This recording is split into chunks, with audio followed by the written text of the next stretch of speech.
शनि भाई नमस्कार। भाई जितने भी भाई देख रहे भाई रिक्वेस्ट करता हूं कि हाथ जोड़ के इस वीडियो को 10-10 ग्रुपों में डाल देना, क्योंकि इस वीडियो और देश भर के पुरुष सैनिकों को जगाने के लिए बहुत मेहनत कर रखी है, बहुत मेहनत।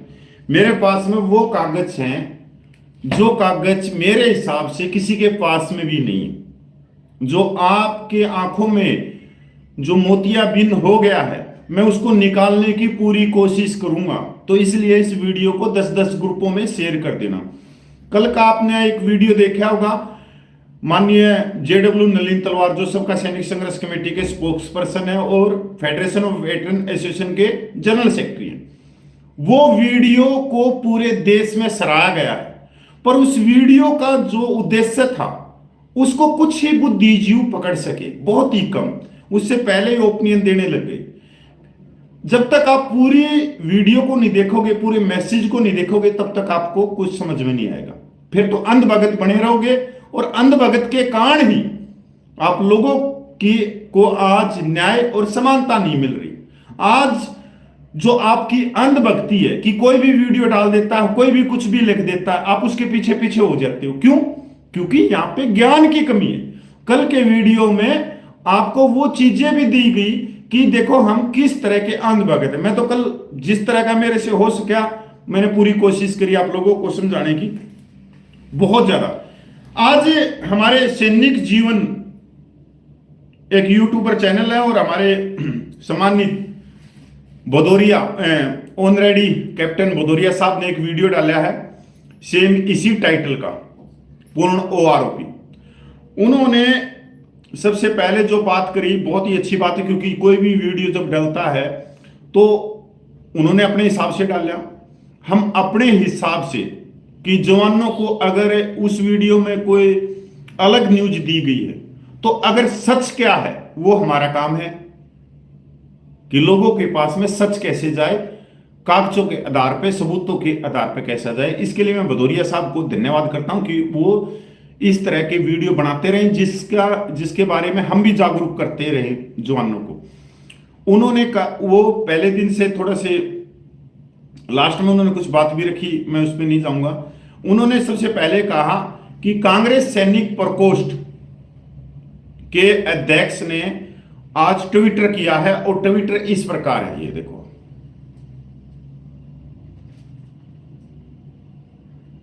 जंतर मंतर से क्या लिखते हैं, तस्वीर आज के इन चेहरों को देखिए, उम्र के इस पड़ाव में भी हिम्मत नहीं हार रहे। ये देश के जाबाज पुरुष सैनिक हैं, जाबाज पुरुष सैनिक। इनको जंतर मंतर पर आंदोलन करते हुए आज 3250 दिन हो चुके, लगभग 9 साल। भारत की मीडिया से यह मुद्दा गायब है, मोदी सरकार मौन है। देश भर में पुरुष सैनिक 1 रैंक 1 पेंशन ओआरओपी की लड़ाई 10 साल से लड़ रहे हैं। यूपीए 2 द्वारा 2014 में पारित पूर्ण ओआरओपी आज तक नहीं दी गई। इस मुद्दे पर 2017 में हम दिल्ली पुलिस द्वारा गिरफ्तार भी किया गया था।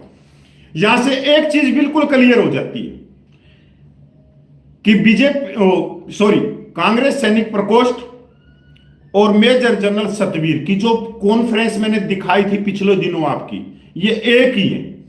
आज जो कांग्रेस सैनिक प्रकोष्ठ के अध्यक्ष कर्नल ने जो ट्विटर किया है, यही वो व्यक्ति हैं जो 2015 में धरना प्रदर्शन लगा के जंतर मंतर पे ऑफिसर रैंक ऑफिसर पेंशन के लिए बैठे थे और जो जवानों की ओआरओपी पेंशन को लेके निकल भी गई।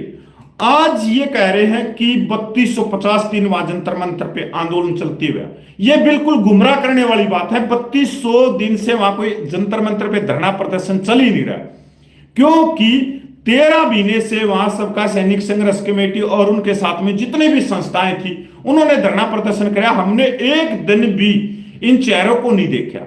अब ये चेहरे कौन है? ये हो सकते हैं कि भाई कोई सिक्योरिटी गार्ड में नौकरी कर रहे हो, क्योंकि उनके पास में सिक्योरिटी गार्ड की एजेंसी भी है। दूसरी बात, करोड़ों रुपया आया और वो करोड़ों रुपया हमने दिया। किसने दिया? जवानों ने दिया। वो करोड़ों रुपयों को कहीं ना कहीं तो ठिकाने लगाना है। इस तरह के फोटो डाल के कि आज भी धरना चल रहा है, आज भी धरना चल रहा है। अरे भाई, जब 1 रैंक 1 पेंशन में कोई खामी थी तो तुम क्यों भाग गए 2015 के बाद में? सबका सैनिक संघर्ष कमेटी तो वहां पे 12 दिन भूख हड़ताल पे बैठी थी, तुम क्यों भाग गए एरियर लेने के चक्कर में, और तुमने कौन सा तीर मारा। अब आते हैं पहली बात पे कि ये कहते हैं, जैसे कांग्रेस के मैनिफेस्टो में है, सबसे पहली बात इसी को ले लेते हैं। ये कहते हैं सुनने की चीजें, ये कागज किसी के पास में नहीं है, ऑल इंडिया में भी नहीं है, 3 व्यक्तियों के पास में ये कागज हो सकता है मेरे हिसाब से। एक तो नायक हरपाल के पास में, और एक मोहन रंगन तमिलनाडु के पास में, और भाई मेजर जनरल सतवीर सिंह के पास में। इसके अलावा ये लेटर किसी के पास में ही नहीं, इसलिए झूठ बोल रहे। झूठ इसलिए बोल रहे हैं कि इसका सच सामने ना आए, क्योंकि लेटर तो मिलेगा नहीं, लेटर नहीं मिलेगा तो सब हमारे कदमों ताल करेंगे, हमारे पीछे पीछे चलेंगे। कांग्रेस कह रही है अपने मैनिफेस्टो में, 1 rank on pension ORP will be the implemented in the accordance with the order of the UPA government date 26 फरवरी 2014 को हम लागू करेंगे। 26 फरवरी 2014 का जो नोटिफिकेशन लगा था, निकाला था, वो करेंगे। अब ये है वो नोटिफिकेशन जो कहीं भी नहीं मिलेगा आपको, अब गूगल पे भी सर्च करोगे तब भी नहीं मिलेगा ये। 17 फरवरी को रक्षा मंत्री, 17 फरवरी 2014 को रक्षा मंत्री संसद में खड़े होकर कहते हैं कि 1 रैंक ऑन पेंशन देंगे। उसके बाद में रक्षा मंत्रालय controller general defence account CGDA को लेटर लिखते हैं 26 फरवरी 2014 को। क्या लेटर में लिखते हैं कि भाई 1 रैंक ऑन पेंशन के लिए ये बहुत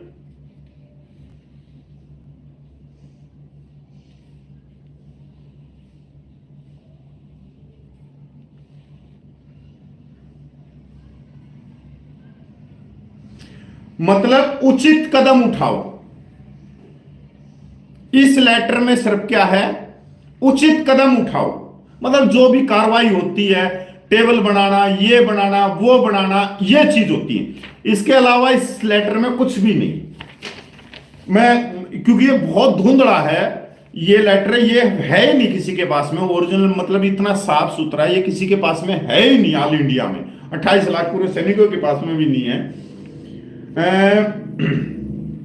ऑनरेबल रक्षा मंत्री 26/2/2014 has been decide implement in the principle of 1 rank on pension for all rank of defense force prospectively force the financial year 2014-15 according पता नहीं क्या CGDA में work out the service headquarter ex servicemen department of ESW MOC। बस ये है इसमें। जब इसमें कोश्यारी कमेटी का नाम ही नहीं है, कि जवानों का नाम ही नहीं है, तो तुम कौन सी ORP दोगी। मतलब इसको एक उदाहरण एग्जाम्पल के तौर पे, आप रक्षा मंत्री हैं, जो देख रही मेरे भाई, आपने संसद में खड़े होकर कहा कि हम 1 रैंक ऑन पेंशन देंगे, बहुत अड़ी। रक्षा मंत्री ने कह दिया। अब रक्षा मंत्रालय का क्या काम है कि वो जो एजेंसी है, जो अथॉरिटी है, जो इसके ऊपर काम करेगी, उसको लेटर लिखते हैं 26 फरवरी 2014 को, भाई काम आगे बढ़ाओ और इसको लेके आओ। अब इनका काम जो बढ़ता है वो भी देखो, क्योंकि ये लास्ट 2014 पता नहीं मई के अंदर गवर्नमेंट चेंज हो जाती है, और लास्ट में जाते जाते ये 1 रैंक ऑन पेंशन के लिए बोलते हैं।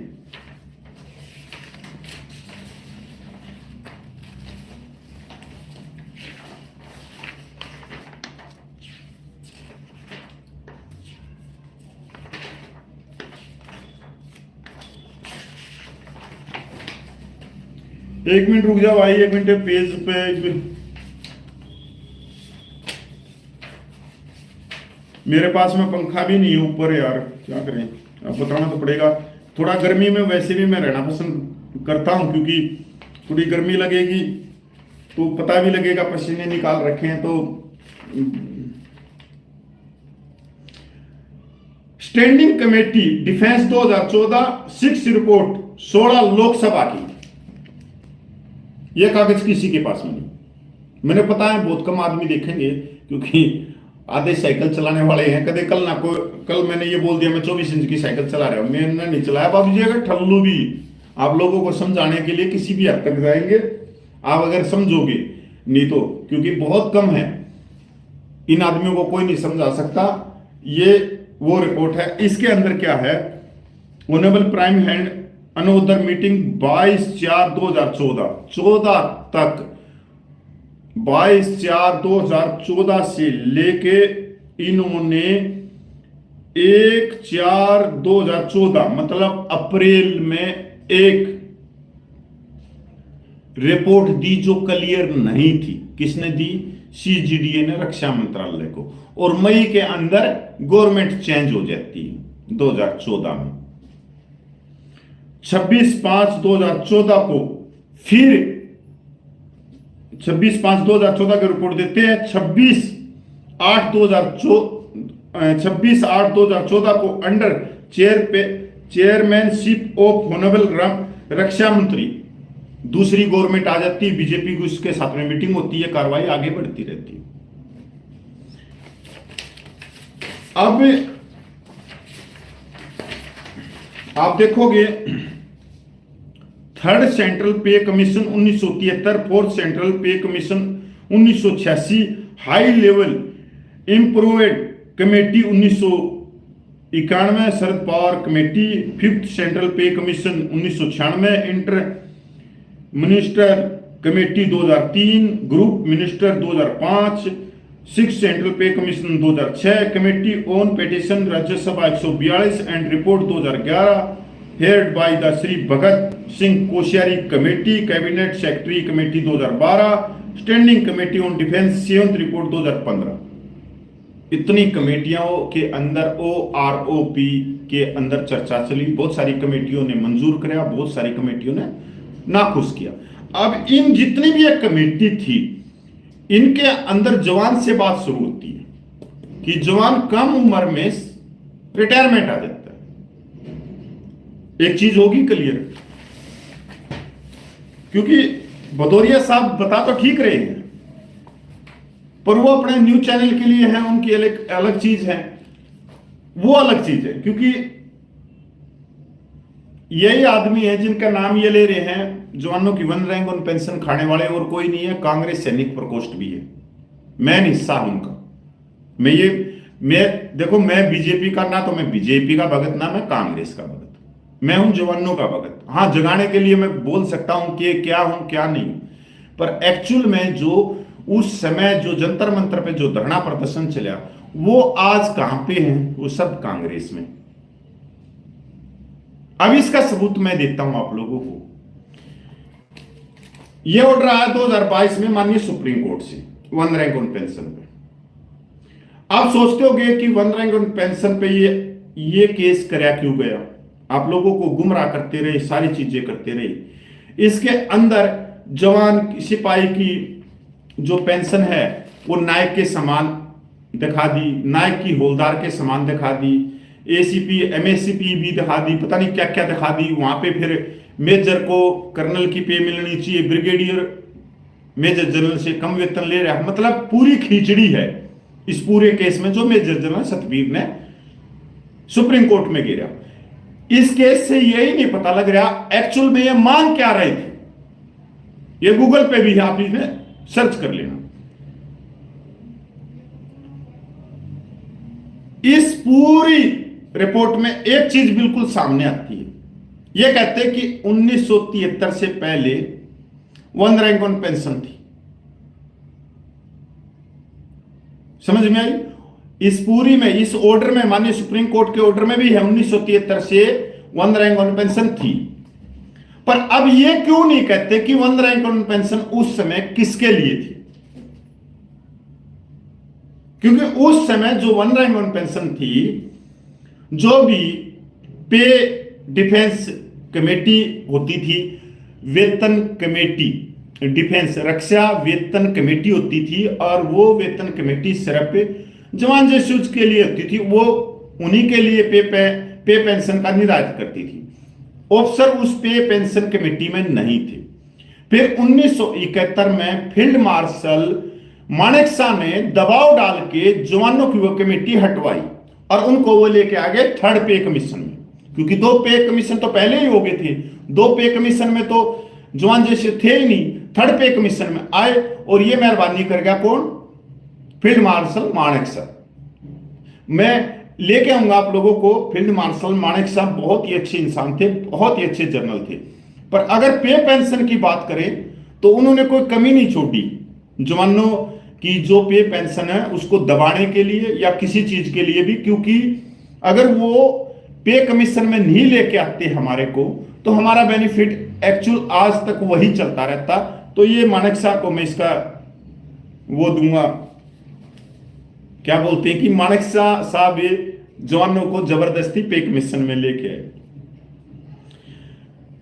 1973 से पहले जवान जेसू के लिए थी वन रैंक वन पेंशन इस पूरे ऑर्डर में।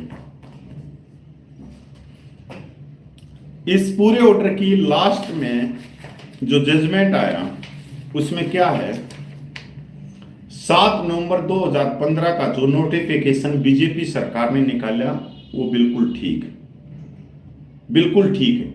उस नोटिफिकेशन के हिसाब से जुलाई 2014 के बाद में जो भी परमिचर ऑन रिक्वेस्ट डिस्चार्ज आया है उनको वन रैंक वन पेंशन नहीं मिलेगी। ये मेजर जनरल सतवीर साहब का धन्यवाद, जो जिनके लिए वन रैंक वन पेंशन थी उनको बाहर निकलवा दिया इस ऑर्डर के द्वारा। दूसरी लाइन इसमें क्या है कि वन रैंक वन पेंशन को रिवीजन करके 3 महीने में एरियर दिया जाए, बस सिर्फ 2 चीज। अब आप समझोगे कि नहीं कि भाई जुलाई 2019 में रिवीजन मेजर जनरल सतवीर की वजह से हुआ, तो भाई जुलाई 2019 में मेजर जनरल सतवीर भाई साहब की वजह से वन रैंक वन पेंशन का रिवीजन हुआ, तो 2016 में क्यों केस कर रहे थे वन रैंक वन पेंशन का माननीय सुप्रीम कोर्ट में? उनको क्या पता लगा कि भविष्य का कि 4 साल के बाद में सरकार वन रैंक वन पेंशन लागू करेगी, रिवीजन करेगी या नहीं करेगी, जबकि वो तो जुलाई 2019 को रिवीजन होना था और वो चले गए थे माननीय सुप्रीम कोर्ट में 2016 में। मैं अपने हिसाब से इसको 2 चीजों में देखता हूं, क्योंकि उस समय मेजर जनरल सतवीर साहब बहुत दिमागदार आदमी, उस समय मेजर जनरल सतवीर साहब ने एक चीज तो देख ली थी कि जब उनका 2015 के अंदर जो धरना प्रदर्शन चला उसके साथ में टेंट लगा दिया सबका सैनिक संघर्ष कमेटी ने आके, और उनकी जो मांग थी, जो 11 दिन वो भूख हड़ताल में बैठे, वो इसी चीज पे बैठे थे कि वन रैंक वन पेंशन में किसी का हक है जो कम सर्विस में रिटायरमेंट आए हैं उनका है, और कोश्यारी कमेटी की भी सिफारिश यही थी, और 1973 से भी पहले से भी वन रैंक वन पेंशन जो मिलती थी वो जवानों को मिलती थी। तो यहां पर मेजर जनरल सतवीर साहब ने देखा कि जवान आज 2015 में अगर हमारे सामने टेंट लगा सकते हैं तो आने वाले समय में ये सुप्रीम कोर्ट में जाके ये भी कह सकते हैं कि वन रैंक वन पेंशन में 1973 से पहले जिस तरह थी उसी तरह से लागू की जाए। तो मेजर जनरल साहब को यह बात बहुत अच्छी तरीके से समझ में आ गई, पैसा हमने दे रखा था, और वो भाग दौड़ करके माननीय सुप्रीम कोर्ट में चले गए, पहले ही चले गए, कहीं जवान जाके वो चीज ना ले ले, कभी इनसे वापिस वन रैंक वन पेंशन ना ले ले। अब इसमें ही इस पूरे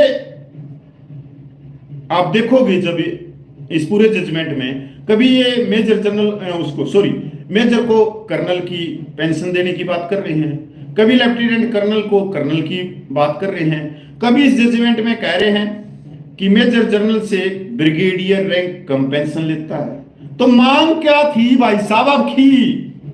पूछो कि मांग क्या थी?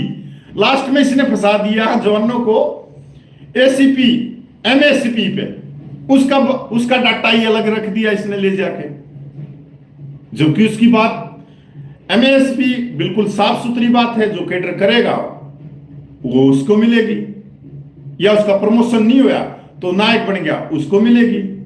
इसने अलग तरह का डाटा देके पूरे केस को उलझा दिया और लास्ट में इसमें कोई फैसला नहीं आया। इसमें सिर्फ यह है कि भाई 3 महीने के अंदर वन रैंक ऑन पेंशन को लागू करो और इनका एरियर दो।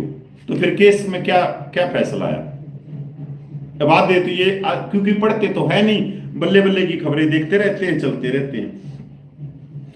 अब मेरे पास में ये चीज है, इसका जवाब तो भाई तुम ही दे सकते हो। ये कागज मेरे हिसाब से सब दोहराना पड़ते हैं। ये 1970 का है, जिस समय ऑफिसर रैंक के लिए डिफेंस पेंशन रक्षा वेतन आयोग जो था, जो कमेटी थी, उसमें ये नहीं थी, ये जैसे आईपीएस आईएएस थे उन्हीं के साथ में थे। ये 1970 के अंदर कितनी पेंशन थी, और जैसे ही वन रैंक ऑन पेंशन ली और 76% से सीधे जो जवानों को 30% पे लेके आए पेंशन में। अब आप गणे भाई ये कहेंगे 30% तो होती नहीं थी, इसमें भी है। ये 2022 में आया है सुप्रीम कोर्ट का ऑर्डर। 2006 से पहले जवानों की जो पेंशन थी वो 30% थी, जो 33 साल सर्विस करता था उसी को 50% मिलती थी। 2006 के पे कमीशन के बाद में 50% मिली। ये दोनों लेटर, ये 1973 का है, ये 1970 का है। अब एक नजर मारते हैं छोटी सी।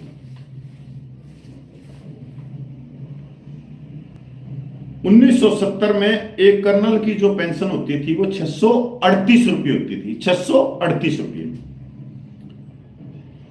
और 1973 में थर्ड पे कमीशन में होगी 850 रुपये।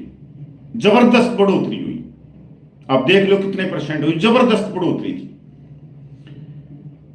एक ब्रिगेडियर की 1970 में 696 रुपये थी और 1973 में 1000 रुपये हो गई। मतलब 300 रुपये से ज्यादा की बढ़ोतरी। अब आपको तो कम लग रहे होंगे 300 रुपये, अरे भाई उस समय के 300 रुपये बहुत कुछ थे, समझे। 1 रुपया मतलब बिराने के तक आ जाया करता।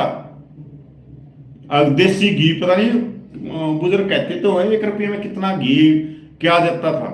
ये मैं उस समय की बात कर रहा हूं। एक मेजर जनरल की थी 735 रुपये। 1973 में एक मेजर जनरल की होगी 1050 रुपये। लेफ्टिनेंट जनरल की थी 819 रुपये। नहीं 1970 में थी लेफ्टिनेंट जनरल की 819 रुपये और 1973 में होगी 1100 रुपये।